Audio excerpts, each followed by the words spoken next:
Hello friends, welcome to our channel. இன்னைக்கு வீடியோவில் என்ன பார்க்க போகிறோம் அப்படின்னு பார்த்தீங்கன்னா, நம்மளுடைய சப்ஸ்கிரைபர் ஒரு கொஷின் கேட்டிருந்தாங்க. அதற்கான விடையாக தான் இன்னைக்கு வீடியோ இருக்க போகுது. அதாவது 5 வருஷத்தில் நான் வந்து வீடு கட்டுறதுக்கு, இடம் வாங்குறதுக்கு எனக்கு வந்து சேமிக்கிறதுக்கான ஐடியா சொல்லுங்க அப்படின்னு சொல்லி கேட்டிருந்தாங்க. இந்த விஷயம் வந்து எல்லாருக்கும் மனசுலையும் இருக்கக்கூடியது தான். ஒரு 5 வருஷத்தில் ஒரு இடம் வாங்கிடணும், அல்லது 5 வருஷத்தில் வீடு கட்டுறதுக்கான ஏற்பாடுகள் பண்ணிடணும், அதுக்கு எப்படி பணத்தை சேமிக்கலாம் அப்படின்னு சொல்லிட்டு எல்லாருமே வந்து நம்ம வந்து ட்ரை பண்ணிக்கிட்டே இருப்போம். அதற்கான விடை எனக்கு தெரிஞ்ச வரைக்கும் நான் இந்த வீடியோவில் ஷேர் பண்ணியிருக்கிறேன். அதனால் வீடியோவை ஸ்கிப் பண்ணாமல் முழுமையாக பாருங்கள். அதுவும் இல்லாமல் நம்ம சேனலை பார்த்து சப்போர்ட் பண்ணிட்டு இருக்க உங்கள் அத்தனை பேருக்கும் என்னுடைய மனமார்ந்த நன்றிகளை தெரிவிச்சுக்கிறேன். இது வரைக்கும் நம்ம சேனலை சப்ஸ்கிரைப் பண்ணலாம், தயவுசெய்து எனக்காக சப்ஸ்கிரைப் பண்ணி வச்சுட்டு பாருங்க. வாங்க வீடியோக்குள்ளே போவோம். இப்போ இந்த வீடியோவில் பார்த்தீங்க அப்படின்னா, நான் முதல்ல சொன்ன மாதிரி 5 வருடத்தில் வீடு கட்ட இடம் வாங்க சேமிப்பது எப்படி அப்படிங்கிறது தான். ஃபர்ஸ்ட் வந்து உங்களுடைய இன்கம் அப்படிங்கிறதுலேருந்து நீங்கள் வந்து கோலை ஃபிக்ஸ் பண்ணிக்கோங்க. இது எதுக்காக இன்கம் அப்படின்னா, உங்களுடைய வருமானம் 50,000ஆகவும் இருக்கலாம், 5 லட்சமாகவும் இருக்கலாம், சிலருக்கு 15,000 கூட இருக்கலாம், 10,000 கூட இருக்கலாம்.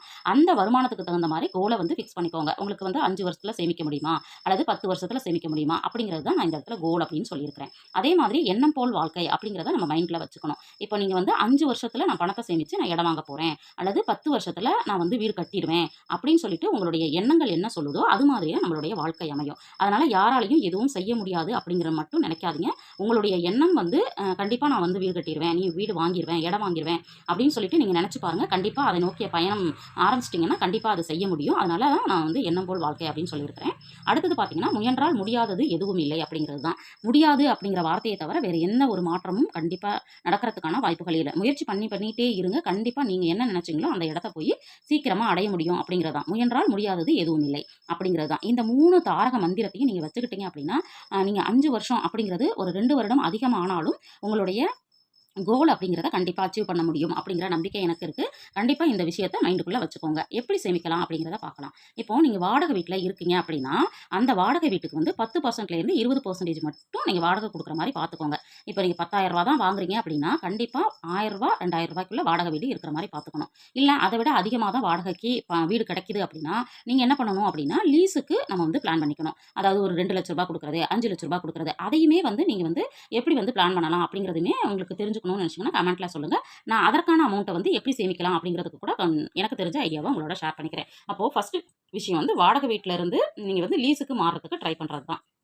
அடுத்தது பார்த்தீங்க அப்படின்னா, உங்களுடைய வருமானத்துக்கு 70% மட்டும் தான் நம்மளுடைய செலவுகளுக்காக பட்ஜெட் வந்து ஒதுக்கணும். 30% என்ன பண்ணணும் அப்படின்னா, சேவிங்ஸ் அப்படிங்கிறது, அதாவது வீடு கட்டுறதுக்கான சேவிங்ஸ்ல நம்ம வந்து கொண்டு வந்துடணும். அப்போ 70% செலவுக்கு, 30% வந்து வீட்டுக்கு. 10,000 இருக்குன்னா 7,000 நீங்கள் செலவுக்கு வச்சுருங்க. 3,000 கண்டிப்பாக எடுத்து வீடு கட்டுறதுக்கு, இடம் வாங்குறதுக்குன்னு சேமிப்பாக மாற்றிடுங்க. இந்த சேமிப்பை எப்படி சேமிக்கலாம் அப்படின்னு பார்த்தீங்கன்னா, எனக்கு தெரிஞ்ச விஷயம் கண்டிப்பாக ரெக்கரிங் டெபாசிட்டில் போடுங்க. ஏன்னா மாதம் நம்மளுக்கு கையில் கிடைக்கிற அமௌண்ட்டை போடணும் அப்படின்னா இது ஒரு நல்ல ஆப்ஷன். இது வந்து நீங்கள் வந்து பேங்க்லேயும் போடலாம், போஸ்ட் ஆஃபீஸ்லையும் போடலாம். இல்லை உங்களுக்கு விருப்பம் இருக்குது, ஷேர் மார்க்கெட்டில், மியூச்சுவல் ஃபண்டில் போடுறதுக்கு இருக்குன்னா கண்டிப்பாக எஸ்ஐபியில் போடலாம். இதை விட கொஞ்சம் கூடுதலான அமௌண்ட் வந்து இந்த எஸ்ஐபியில் கிடைக்கிறத நான் வந்து பார்த்துருக்கேன். ஏன்னா ஒரு லாஸ்ட் 4 இயர்ஸாக நான் எஸ்ஐபியில் இன்வெஸ்ட்மெண்ட் பண்ணிட்டு இருக்கேன். உங்களுக்கு விருப்பம் இருக்குது அப்படின்னா இதுலேயும் போடலாம். அதே மாதிரி இப்போ நீங்கள் லீஸுக்கு வந்து வீடு பிடிச்சிட்டிங்க அப்படின்னா, வாடகைக்கான பணம் இருக்கு இல்லையா, அந்த பணத்தை கூட நீங்கள் எடுத்து என்ன பண்ணலாம், இந்த எஸ்ஐபியில் போடுறதுக்கு முயற்சி பண்ணலாம். கண்டிப்பாக ஃபஸ்ட்டு இந்த மாதிரி பண்ணுங்கள். அதுக்கப்புறம் பார்த்தீங்க அப்படின்னா, இந்த ஆர்டியில் கிடைக்கக்கூடிய பணம் இருக்கு இல்லைங்களா, இதை வந்து நீங்கள் ஒரு 1 இயரோ 2 இயர்ஸோ கழிச்சு அதை அப்படியே எடுத்து எஃப்டியாக மாற்றிடலாம். அதை தான் இந்த இடத்துல நான் சொல்லியிருக்கிறேன்.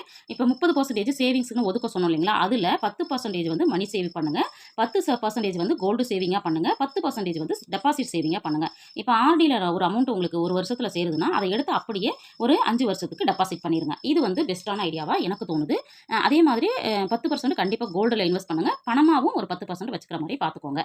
அடுத்தது வந்து பார்த்தீங்க அப்படின்னா, நம்ம கான்சன்ட்ரேஷன் கொடுக்க வேண்டிய விஷயம், உங்கள் வீட்டுக்கு வீடு கட்டுறதா இருந்தாலும் சரி, இடம் வாங்குறதா இருந்தாலும் உங்கள் கையில் வந்து 50%லேருந்து 70% வந்து இனிஷியல் பேமெண்ட் கொடுக்குற மாதிரி நீங்கள் பார்த்துக்கோங்க.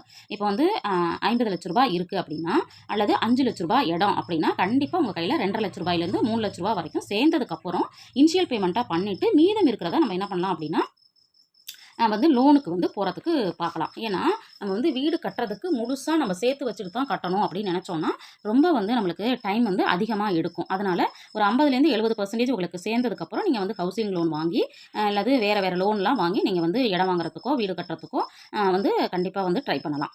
இப்போ வந்து 30லேருந்து 40% வந்து என்ன பண்ணிக்கலாம் அப்படின்னா, ஜுவல் லோன் எடுத்துக்கலாம். அது இல்லாமல் ஹவுசிங் லோன், 2 லோனுமே வந்து பெட்டர்னு தான் சொல்லுவேன்.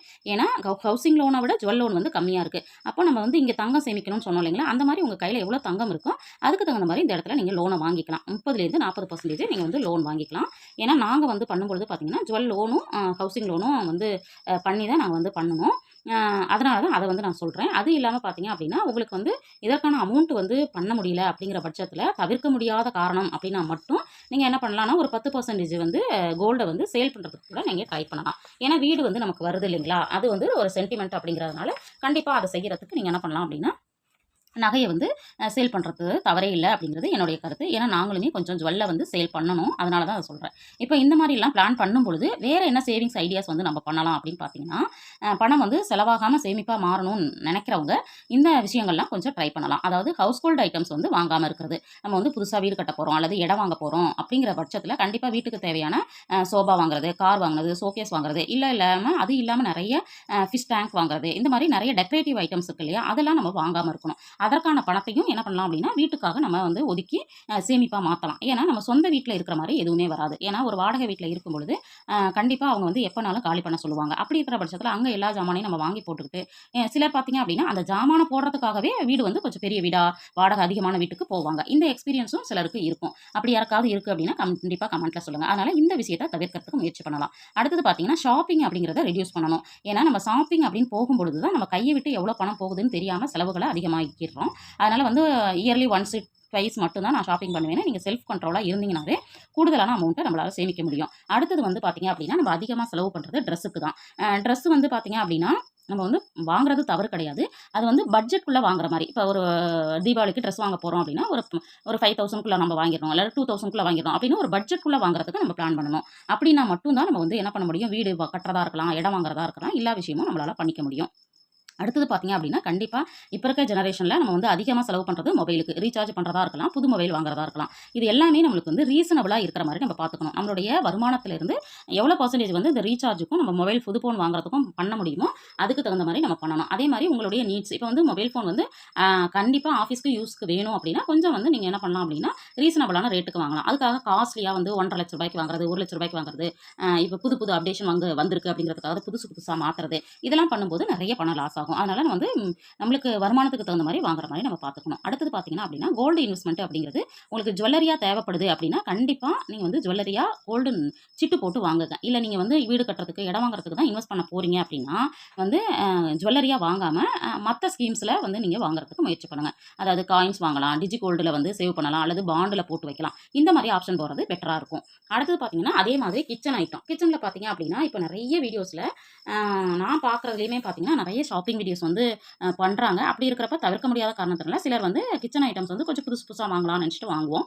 அது வந்து வாங்குறது தப்பு இல்லை. பட் வந்து தொடர்ந்து அதை வந்து நம்ம வாங்க ஆரம்பிச்சிட்டோம் அப்படின்னா நிறைய பணம் அதில் வந்து விரயமாக இருக்கும். அதுக்காக கிச்சன் ஐட்டமும் பார்த்தீங்கன்னா ரொம்ப ரொம்ப அவசியம். இது இல்லைனா என்னால் பண்ணவே முடியாதுங்கிற பட்சத்தில் மட்டும் நம்ம வாங்குற மாதிரி பார்த்துக்கணும்.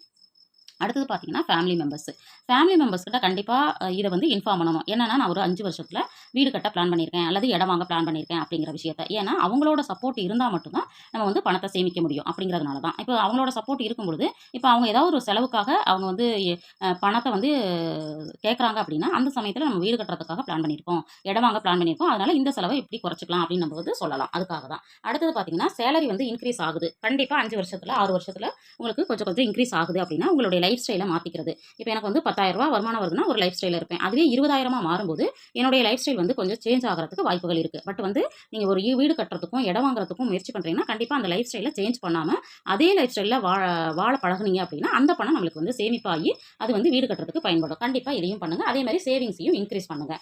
இப்போ வந்து எக்ஸாம்பிளுக்கு ஆர்டியில் ஒரு 8,000 ரூபாய் மாதம் நீங்கள் போடுறீங்க அப்படின்னா 12 மாதம் 96,000 ரூபாய் நம்ம போடுவோம். அதாவது 12 மாதம்னா ஒரு வருஷம். அது வந்து 7.1% வட்டியோட நம்மளுக்கு கிடைச்சா 1,00,000 ரூபாய் கிடைச்சிரும். அதாவது 8,000 ரூபாய் மாதம் நீங்கள் கட்டினீங்கன்னா ஒரு வருஷத்தில் 96,000 ரூபாய் கிடைக்கும். வட்டியோட பார்த்தீங்கன்னா 1,00,000 ரூபாய் கிடைச்சிரும். இதே மாதிரி நீங்கள் ஒரு 5 வருஷம் கட்டிங்கன்னா 5,76,000 ரூபாய் கிட்டத்தட்ட 6,00,000 ரூபாய் உங்கள் கையில் இருக்கும். இதை வந்து நான் எக்ஸாம்பிளுக்கு எடுத்து உங்கள்கிட்ட சொல்லியிருக்கிறேன். இதில் வந்து உங்களுக்கு என்ன வருமானம் இருக்கோ அதுக்கு தகுந்த மாதிரி நீங்கள் பிளான் பண்ணிக்கோங்க. இப்போ இந்த விஷயத்தில் பார்த்தீங்கன்னா வீடு கட்டுறது இடம் வாங்குறதுக்கு எனக்கு தெரிஞ்ச விஷயத்தை உங்களோட ஷேர் பண்ணியிருக்கேன். இது இல்லாமல் நிறைய ஐடியாஸ் பார்க்குற வியூவர்ஸ்க்கும் பார்க்குற சப்ஸ்கிரைபருக்கும் கண்டிப்பாக தெரிஞ்சிருக்கு அப்படின்னா கமெண்ட்டில் சொல்லுங்கள். இந்த சப்ஸ்கிரைபருக்கு அது வந்து கண்டிப்பாக சப்போர்ட்டிவாக இருக்கும் அப்படின்னு நினைக்கிறேன். இந்த வீடியோவில் சொன்ன விஷயங்கள் உங்களுக்கு பிடிச்சிருக்கும்னு நினைக்கிறேன். வீடியோ பிடிச்சிருந்தா லைக் பண்ணுங்கள், ஷேர் பண்ணுங்கள், கமெண்ட் பண்ணுங்கள். மறக்காமல் நம்ம சேனலை சப்ஸ்கிரைப் பண்ணி வச்சுட்டு பாருங்கள். தேங்க்ஸ் ஃபார் வாட்சிங்.